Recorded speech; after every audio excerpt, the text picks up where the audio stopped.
Well, welcome back for part two with Dr. Shane Kokoszka. The best part of this is in becoming more, our health allows us to do so. If we don't have our health, we really don't have much to offer, right? Because we can't give what we don't have. If we don't have the health to go out and, say, make dinner for somebody that isn't feeling good because we're not feeling good, well, we really can't serve others. And that's what life is all about. So welcome back, Dr. Kokoszka. We really appreciate it. Thank you for having me back here on the show again. I appreciate it very much. You know, we talk about stress a lot because I think it's an epidemic that's going across our nation. In fact, Yeah. you can't see it under a microscope. You can't spot it other than when people are stressed out. Man, they react. All sorts of things are happening. So let's talk a little bit about what creates stress and how do we reduce it in our lives. Absolutely. So almost anything can cause stress. It just kind of depends on where you're at that day, what's going on. I mean, we've woken up and had something bad happen driving in thick traffic, and sometimes it bothers us and sometimes it just really it creates a bad day. So yes, stress has a cascading effect through the body to really cause a lot of problems, causes a lot of almost every disease can be related to stress. So the more we can keep stress under control, happier, healthier, more productive we can be. You kind of remind me of the little girl. She said her mom had to take her to school that day because her dad was traveling for a business trip, and they're going to school, and the little girl goes, "Mommy, I'm confused," and she goes, "Confused about what?" And she says, "Well, where are all the bad people today?" And she said, "The bad people," and she said a really bad word, right? And she says, "I don't know where they're at today because Dad sees them everywhere." Oh no. Well, that's true. What lens you looking at the world through? Yeah. For sure, When you absolutely. said stress, it just reminded me of stress and driving. And I mean, there's some people that are under so much stress, they remind you that you're number one as you pass by them, They, right? they It's like, communicate that very, very well. Absolutely. No, I appreciate that. So you understand the cascade of events inside the brain when we have stress. But let's go through that for the people that want to, that are listening to this here real quick. So stress is all about perception. There's a Carl Jung quote, says everything, I'm going to read it to you here.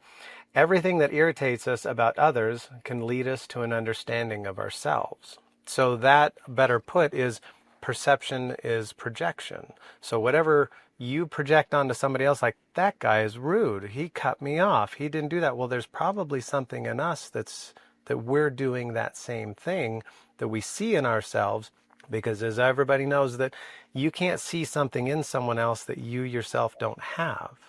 So what is it that's stressing you? What's your cause of your stress? Now, I've got to tell everybody, I'm not a psychologist. I'm not a counselor. I am a chiropractor, but this is a passion of mine.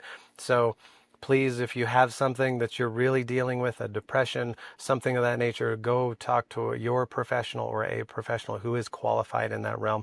We're going to have some talks about some of the metabolic aspects of it. This talk is not to cure, diagnose, or treat anybody with a mental illness. So just as long as that's out there, we just have to do the little attorney FYI kind of thing.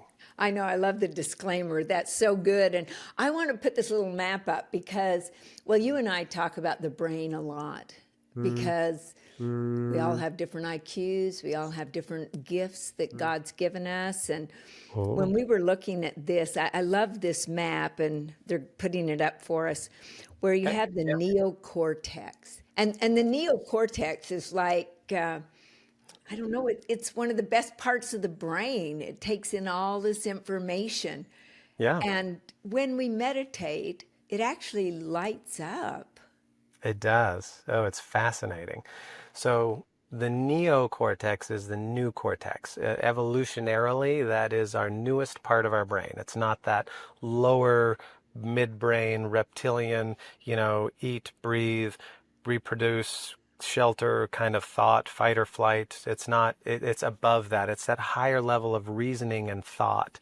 So if we are meditating, we are activating those areas in the neocortex. So like you just said, in a functional MRI, we can see those areas of the brain light up like a Christmas tree that are active with thought and activity. And you'll finish this for me. Neurons that fire Fire together, together, wire wire together. together. You Yes, got it. So absolutely.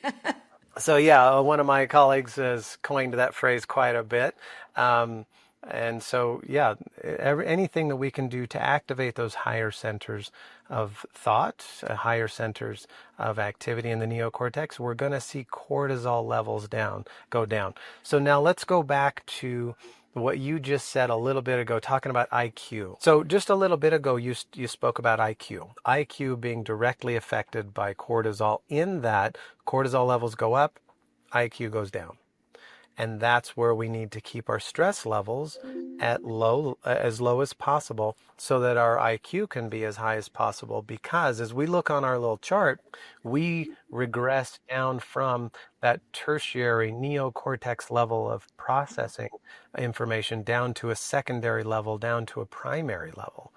And everything starts at that primary level, rudimentary, 0 to 3 to 7 years old. All of these primary levels of thought, the seeking, the care, the rage, the fear, these are all circuits in the brain. So when we have these circuits in the brain, they're analogous to the circuit breakers in your house. When it gets too overwhelmed, the circuit breaker pops, and we don't really function well with that. And that's what we would call trauma. That circuit breaker pops, we develop a trauma event around that, or a trauma event causes that circuit breaker to pop, and then we develop a coping mechanism. Now, is that coping mechanism healthy, or is it maladaptive? And I'll give you an example of that. Meditation is a healthy coping mechanism. Prayer is a healthy coping mechanism. Drugs, alcohol, pornography, bad, maladaptive coping mechanisms, because we can gamble and we can shoot our the serotonin and dopamine levels just flow out. They just go off the charts, and we feel amazing because of what's being stimulated. But it's a maladaptive coping mechanism. You can't gamble your whole life, or you'll end up in the poorhouse. Right. Yeah. So They always win at some point. yeah, It's interesting though, because when you say trauma, and I've heard it said that any addiction, you literally go in that direction to avoid the pain that you're feeling. And for yeah. some reason, you believe that whether it be the alcohol or the drugs or whatever, that's your coping mechanism to get out of pain. Yes, yeah, that would be that maladaptive coping mechanism. So, as I'm learning, and I'm happy to share with you here today about the stress, is when we have a traumatic event and we learn to cope with that. One of the ways that we learn to cope with that is we develop a part of ourselves, and this is called parts work. We develop a part of ourself to deal with that. So I'm not talking about multiple personalities, although extreme examples can go into that. I'm talking about a part of ourselves that is developed to adapt to that stress and that trauma, to keep us from ever, ever, ever experiencing that again.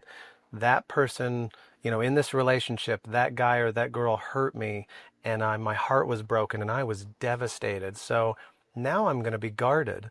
I'm going to wall up. I'm not going to I'm not going to communicate, or I'm going to overcompensate, and I'm going to fawn for affection. I'm going to, how are we coping with the traumas that we've had, the losses we've had? What part is active? And so that's that primary and then secondary level of functioning. That neocortex, that tertiary highest level of processing, is where all our rational thought is. In my personal opinion and my personal experience, regular good old-fashioned counseling uses the neocortex to try to influence that primary, primitive, already, that rut that's already in the road. It's trying to change that. Is it possible? Yeah. Is it going to be a lot harder? In my opinion, it's going to be a lot slower and a lot more work to do it that way. Well, yeah, because it seems like if we're using the neocortex, and please, doctor, correct me if I'm going down a tangent here, it's almost like you're using the conscious brain to work to train the unconscious brain. Yeah. And I mean, on the conscious level, when you say to people, are drugs and alcohol bad for you? If you're an addict, they'll say, yes, it is bad for me. Yeah, Well, on the conscious level, then why do you do it? That's logical. No, you can't do the logic because it's the pain that they're working to get rid of. They know absolutely. that alcohol and drugs are not good, yet it's the pain that they're in that they use that to overcome whatever this trauma is that they're feeling. Is that what Yep. you're saying? That's what I'm saying. And it's unfortunately then it becomes a crutch of something to rely on to overcome that stress or that pain, as you put it so eloquently. So that's that maladaptive coping mechanism. And it can be as simple as drugs and alcohol, or it can be as simple as working out. So workouts can be a maladaptive coping mechanism, a way to hide from society, a way to hide from our problems and physically just escape into something. But it's a healthy thing to do. So it can be misused. So that's where everything in moderation comes back into play. We keep saying that. And so it's really interesting because I think stress boundaries come to mind for me when I hear the word stress. How do we keep those boundaries? Because animals, they don't have any problem keeping their boundaries. You get close to what they don't want you to get close to, and man, they're gonna bite you. They let you know. But if you'll notice, a healthy animal will usually have a quick response. It's a fast response and then it's forgotten. Us humans, we have that higher neocortex where we ruminate and we think about that problem and then we relive it. And then the next day we're like, oh my gosh, he or she said that. And we relive the event all over again. 3 months later, a year later, 10 years later, we relive the event like it just happened. And even in your book, you talk about the same exact thing. The brain does not know the difference between thought and reality. Right. So many people live in an illusion, and it's not a very good one, right? Yet they're the one that's making it. So what happens when we just have like panic attacks or anxiety attacks? Because those I've heard of people having. Panic attacks and anxiety attacks kind of pretty much, you can categorize those very similarly, although it depends on what their trigger and their cause is. And we're starting to get into that little category where we're outside of my scope. But I have experienced panic attacks. I've had patients who have experienced it. It is really it's a reality that is just pure panic, pure stress. You're disassociated from yourself so much that you're not even in your own body. It's a very scary place to be. And that's when the neocortex is completely offline. You are not in the higher centers of thought. Your rational brain is gone, and it's just pure panic and fear. Yes, so that you're into that unconscious sphere Yeah. that maybe someone has left, maybe something has happened, maybe it's repetitive disappointment. I don't know what it is yet. It's kind of like nobody's going to come and rescue me, right? And you need your Right. superhero to come into play. What could we do if we find ourselves getting into that stressful situation that we just don't feel comfortable with it? Well, I'm a doctor that is focused on prevention. That's what chiropractic and acupuncture is all about. It's not about trying to fix you once you're sick. It's trying to keep you healthy from the beginning, trying to keep you from getting sick, so to speak. So Yeah. I promote health from the inside out. I want you eating well. I want you exercising, working physically on your body. I want you working on your mental health. Because if we have tools in our tool bag to deal with stresses, we can keep our stress bucket low. So like if we have a closed sealed container, like a scuba tank or a pressure container, and that's our stress box, and we keep pouring stress in and we don't have anything to get it out, what's going to happen to that container? It's going to explode. And then you do have problems. You have violent reactions. You have the overreactions of a panic attack. You have those things. So if we're doing, normal things to keep our stress levels low, acupuncture is a wonderful way to do that. Believe it or not, your diet being healthy can also be something that's used to keep your stress levels low, because your functionality is up, your pain levels are down, and if we have less pain, we're able to function, our mind is clear, we do have less stress. It's amazing how we can help other people when we've been through something ourselves. And I know you've been through the death of a loved one, your wife, and that fear or that threat, that danger. How does losing someone like that affect even our mental condition and our stress? Maybe it's a mom or dad that you were very close with, or a friend that suddenly passes. With that, we can develop coping mechanisms that are unhealthy. So some people turn to drugs, alcohol, bad relationships, stuff of that nature. So what we first need to do is start to recognize that something did happen. And the best thing that I've ever found, and I have learned from multiple professionals, very qualified in these areas, that it's best to feel and be in the moment with where you're at versus living in the past, which leads to depression, or living too far in the future, which leads to anxiety. So those are some of the best things that you can do, is try to stay in the moment and right here, right now, as best you can. Military call it 3-foot bubble. What's right in front of you? That's what you got to deal with. So when we're in one of those states, though, because that could happen with anything. I mean, like the real estate market. A lot of people want to just talk about the past and how it was so good, and they're anxious because they don't know what the future holds. What you're saying, it doesn't matter what stresses you out. It's the fact of stay in that 3-foot bubble and stay in the present moment. What can I do right now is what I hear you saying. Yeah, what can I do right now that can positively affect my outcome? Because we all have stress. So We what all, about the people that, like, I mean, it's almost like they have rage. It's almost frightening sometimes when people, that stress level gets so high, right? absolutely, absolutely. So if we look at rage, rage is going to be, we're using that to try to neutralize or escape a perceived or real threat. That's what rage is all about. So you're driving in traffic and some person just cuts too close to your car, almost sideswipes you, and your adrenaline goes up. And that happens because it didn't hit your car, but it still scares you because there's a perceived threat. Person's driving so erratic that they're putting everybody's life in danger, and that's kind of that level of disrespect or disregard for other people's safety that puts you, your family, whoever else is in the car with you, and of course that's going to trigger rage because of that perceived injustice, that perceived threat that's right in front of you. So we get rageful, and that rage is a good thing, because sometimes rage and anger is how we can actually make corrections in life.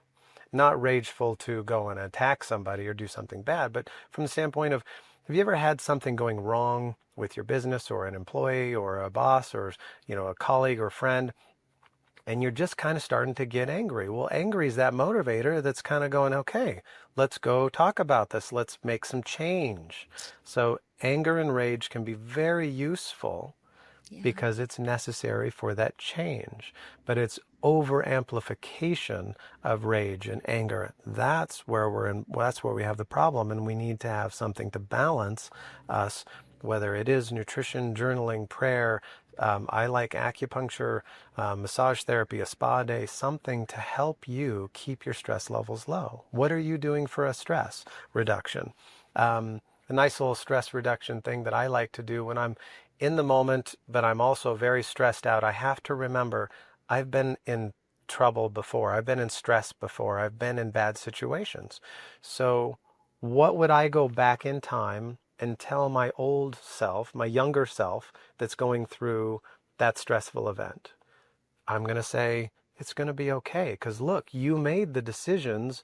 I would tell my younger self, you made the decisions to get me here. So you Right. got through it. We're okay. And then I've got to go, well, hang on a second. What would my future self come back in time and tell me right now? Because, man, I'm stressed out. I'm not thinking. What would they say? They would say, hey, you're going to make decisions because, look, I'm here. I made it through it. I'm going to be okay. So just kind of taking that energy and just feeling that thought process of what you would tell your younger self and that relief that you feel, just focus on that relief, because what energy you stay in will persist, and what persists is what you end up becoming. I know support, care, compassion, empathy, nurturing, all those things are important for us to receive. What happens if we don't feel that? If we don't feel that, there's a whole cascade of events that happens in the mind and can happen in the body chemically, hormonally.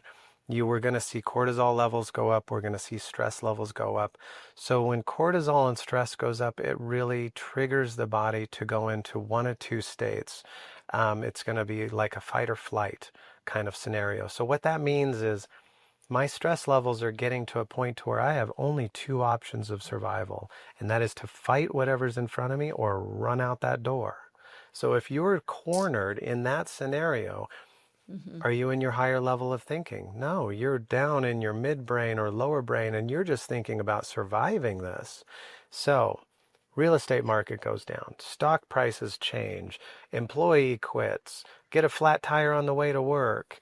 You've got an interview, whatever the stressor is, we've got to try to keep that at lower levels. Real quick, I wanted to give people, so earlier in our earlier podcast, we talked about getting out and walking.